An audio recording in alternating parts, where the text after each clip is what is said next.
السلام عليكم ورحمة الله وبركاته وأولادك عبد الله جان حسن وكم قادر كيس قبيلة الجديد المانتو waxay soo bandhigayaa sida tooska ah xogta rasmiga ah Facebook gal dabagalka loogu hayo adigoo lambar garaacin adigoo aan wax lambar commentiga ku soo qorin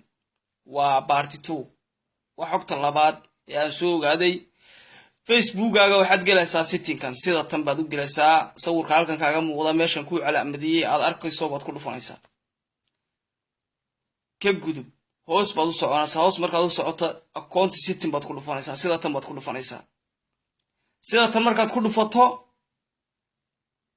waxa ku soo baxaya qoraallo fara badan iyo calaamooyin fara badan qafilka beeshu ku sawiran yahay aad arkayso ee ku qorantay security baad ku dhufanaysaa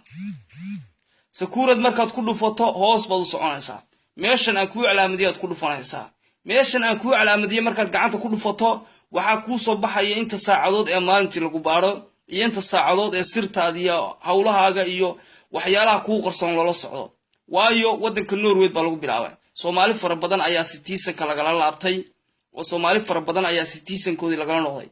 marka asbaabta looga noqdayna marka ay laga wareystaan waxay aan Facebook dabagal laga sameeyay arrimo Facebook ku saabsan magacyo kala Facebook ku qoratay iskool aadan dhiga jirin mad ku qoratay waxa uu maqor waxna ma akhriyaan tiri Facebook baa isticmaasha hada wadamada Yurub ay soo gudubtay iyo wadanka America